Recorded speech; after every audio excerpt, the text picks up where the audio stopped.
J. Elizabeth Clark, Professor of English at LaGuardia Community College.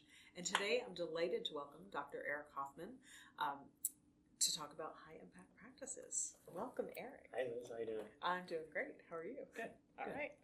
So can you tell me a little bit about your experience with HIPs in your own work? How did you come to them and how have they influenced your work?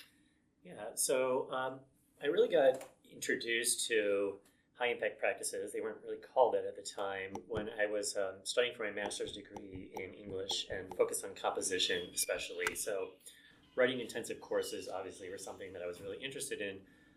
But I did some work with service learning at the time, and then as I got involved at working with my mentor to start up a Center for Teaching and Learning at the university, we really started working with folks where service learning became community-based learning, and then we started working on a national project where we brought scholars in who were doing some work with ePortfolio practice. That was a really big one. One of my predecessor here at LaGuardia was really involved in that work. And I became more aware of what these practices were over time. It became really intensive for me after I came to LaGuardia. I wasn't on a campus when I moved to New York. I was in the central office of the university.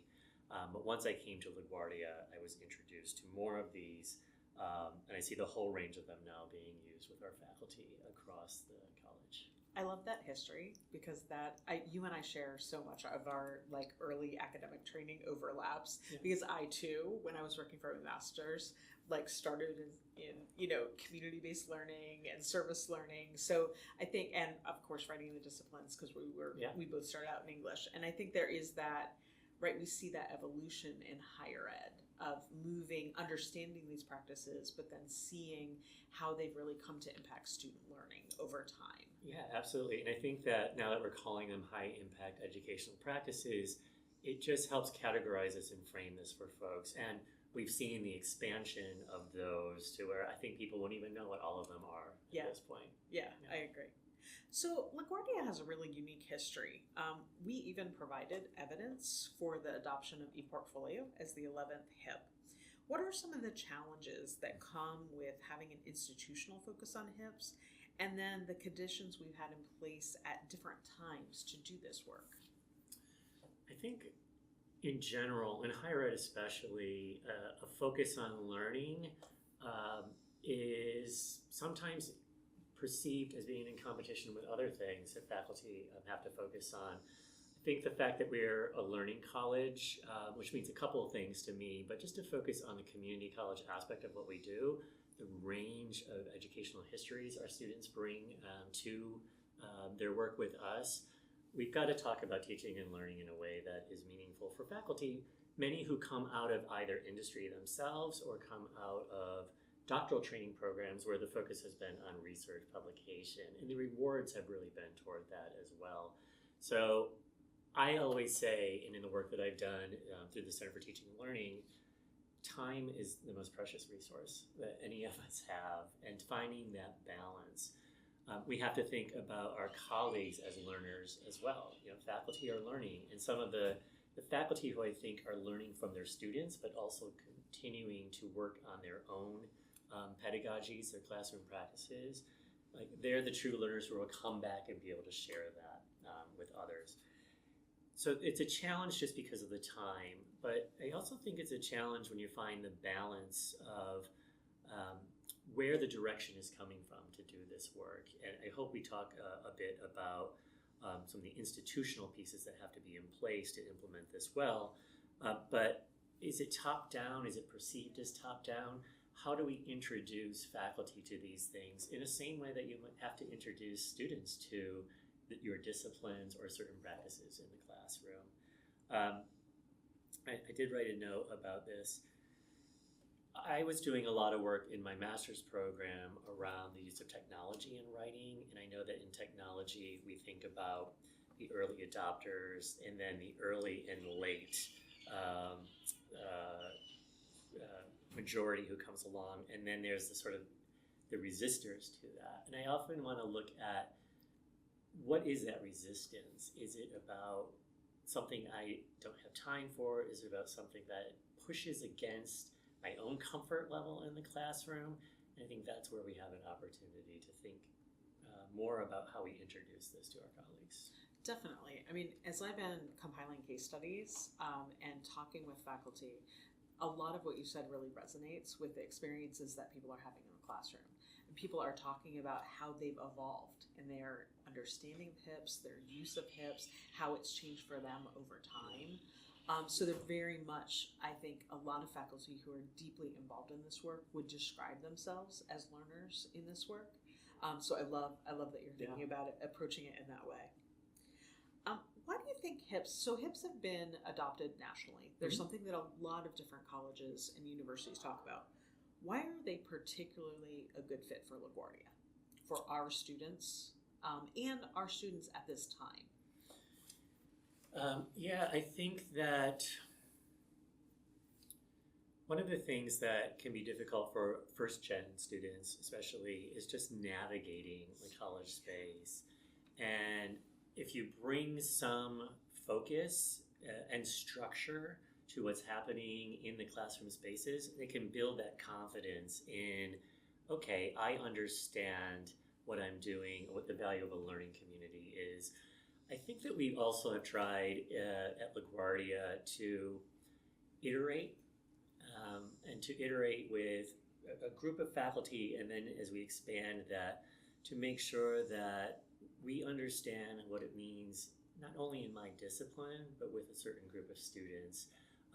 We're learning from our students constantly, as I said before, and LaGuardia just seems to be that space. I wouldn't call it an experimental college, but I think a lot of people are experimenting with pedagogies, especially as the student population keeps changing. It might be first gen, but first gen meant something different when LaGuardia opened, and some of the innovations that we had in place from what it means now and what it means in this particular moment post-pandemic with students' experiences in formal education. It's also interesting what students bring from class to class, right? You know, I'm teaching a class right now where students are doing a lot of research, and the first thing they asked me is, are we taking a field trip? Like, how are we gonna actually experience this in the world? And I thought that was such an interesting question that they were like poised with that the first week of the class. So thinking about how they're also pushing us to be experimental in what they bring, not only from their outside of the college experiences, but also what they're experiencing from class to class as we are all innovating.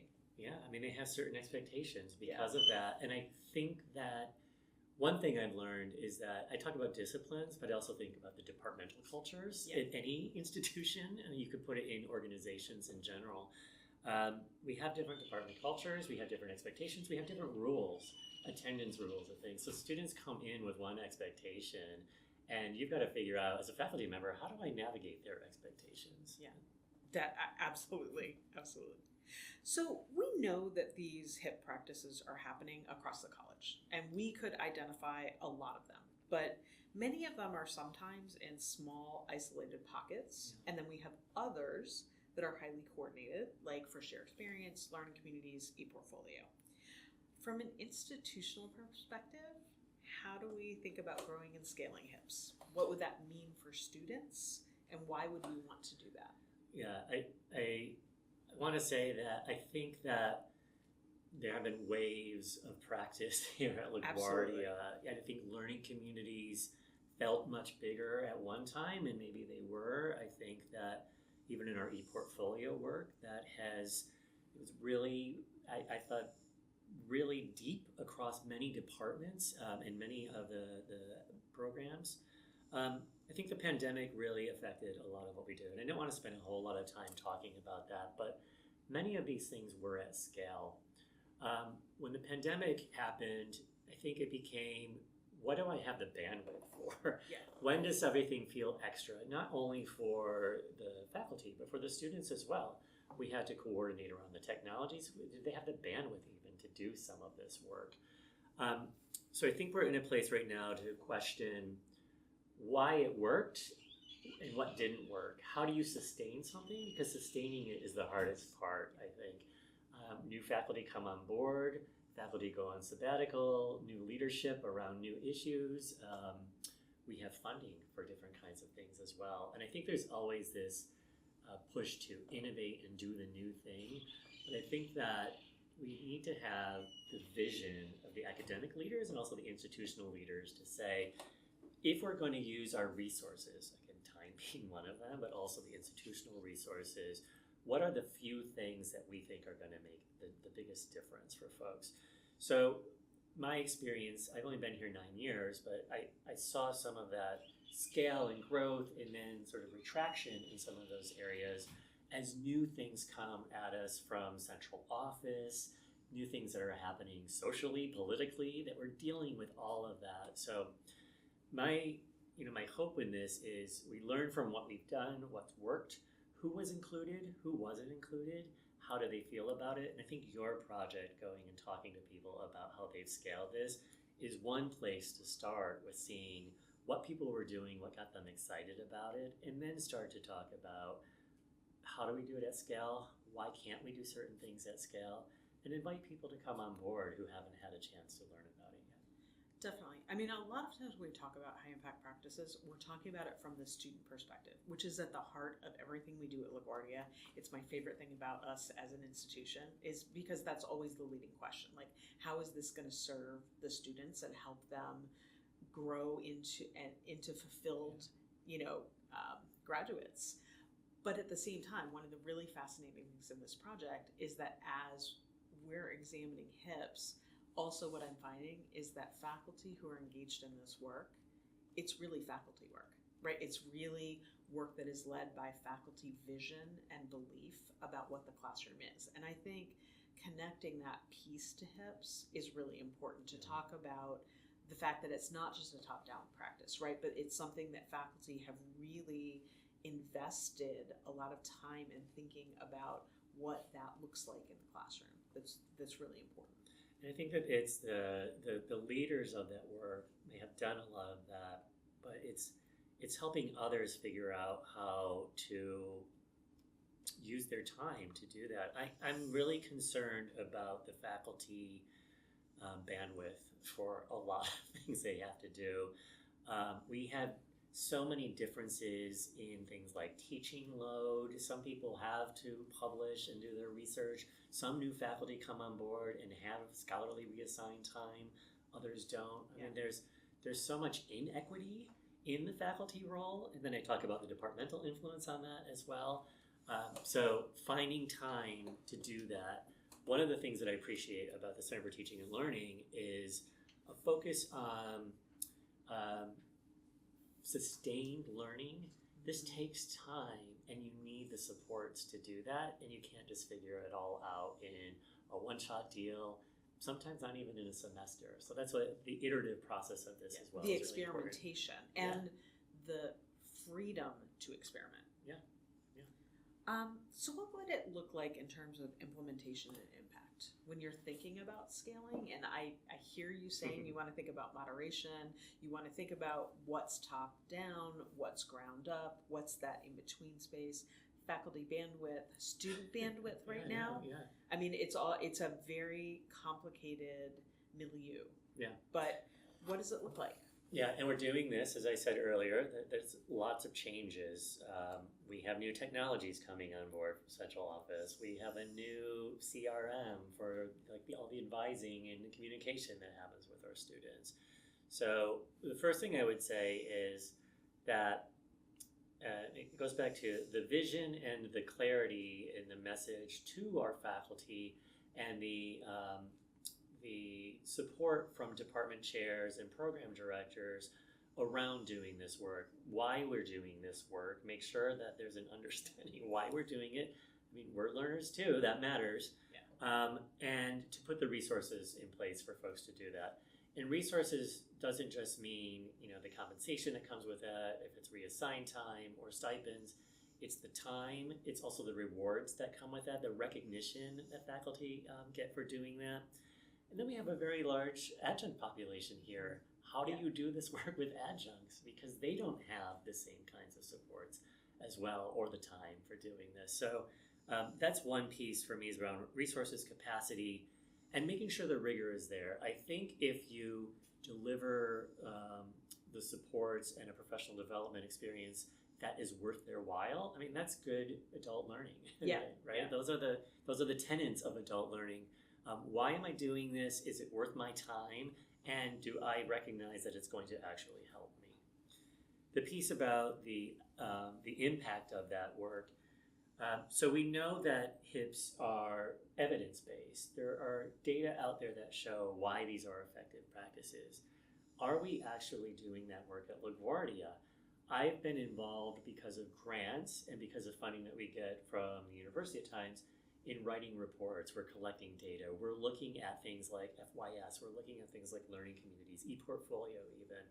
But we have to also share that with our colleagues. I don't think we do a good job as a college at that granular level of what happens in the classroom, often because talking about measuring learning looks like we're talking about measuring teaching. And I think that if we talk about high impact practices, we're talking about structures and supports that are there, not the person who's necessarily leading it.